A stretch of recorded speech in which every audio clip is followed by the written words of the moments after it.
I'm going to put this on the screen. And I'm going to keep it there for a few seconds just so that you have enough time to process it before a war zone may happen in the comments if anyone sees this video. Okay? Are we good?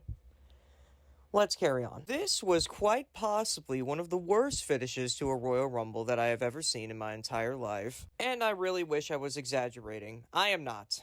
I'm literally not exaggerating at all. This men's Royal Rumble was one of the most stacked in history, and it was shaping up to be one of the most legendary Rumbles to go down in history. And this is who won.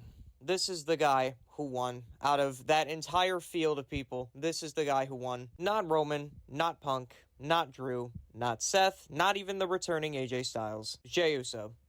Jey Uso won.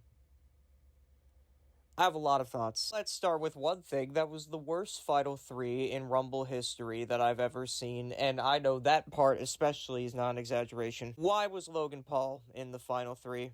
And why did he have number 30? That means if you paid attention to the Rumble build and everyone who was confirmed, you knew who number 30 was before they even came out. And the thing is, everyone forgot about Logan, because no one cares about Logan. Oh, but he's such a great wrestler. Yeah, he's good at heavily rehearsed matches. Wow. And yeah, he shows up to work.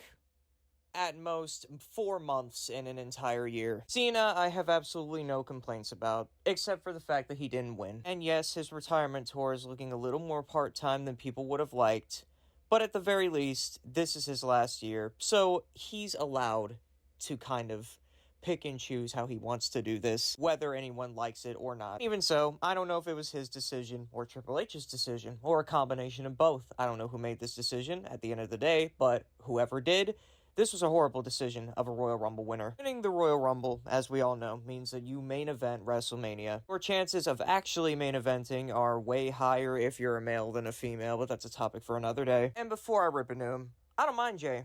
I think Jey's alright, but that's it.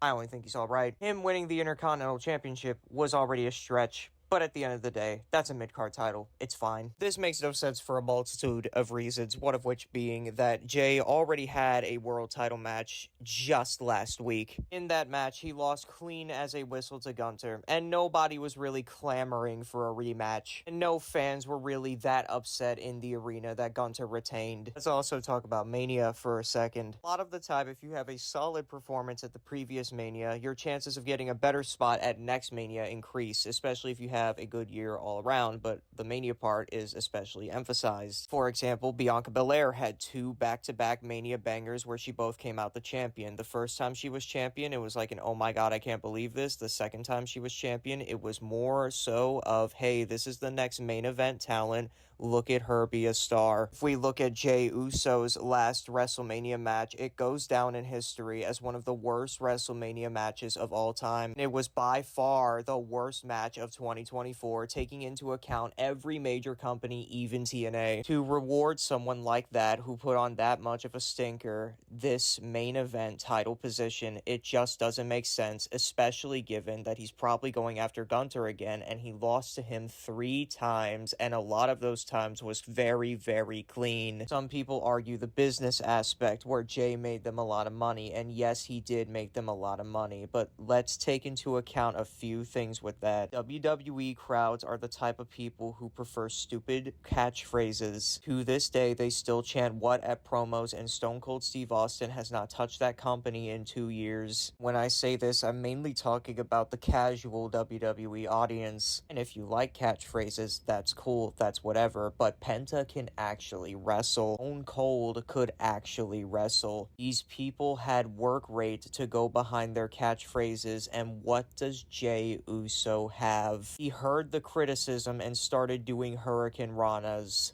Wow. I mean this as respectfully as possible. I once again have no issues with Jey Uso, nothing personal, and nothing from like a wrestling standpoint. But Jey Uso as a singles talent is nothing more than mid-card at best. Where Jimmy has the moves, Jey Uso kind of puts the match together, which is why the Usos work so well as a tag team. Jey's pacing in matches is fine, but his actual work rate is just not good. There are so many other people that this company could push and give a role like Jey Uso and do it so much better than him. If we want to go back to the over aspect, why wasn't LA Knight given this position? He wrestles better than Jey and does everything that Jey does and even sells merch equivalent to him, or he did at one point. If it's cause he's old, Jey really ain't much younger. Yes, LA Knight got a title reign out of this, but it only lasted 3 months, and Jey's IC title reign only lasted 1, both of which I think were atrocities. Having Jey Uso win this Rumble, you alienate the most hardcore parts of your fan base, which are your truly passionate fans. Yes, there's not as much of them as casual fans, but they are your most passionate ones. They're the ones that go to every single show every time it's in their city. They're the ones who buy your company's t-shirts. They're the ones who love this more than anyone. You bummed a lot of people out by doing this. The mixed reaction on my timeline was not something that's in a bubble. I stand by an opinion that I think WWE crowds as a whole are cooked, and them latching onto Jey Uso only proves it. They love saying a word. That's why they like Jey, and kids like him because of his bright and colorful merchandise. I understand this opinion will get me a lot of hate.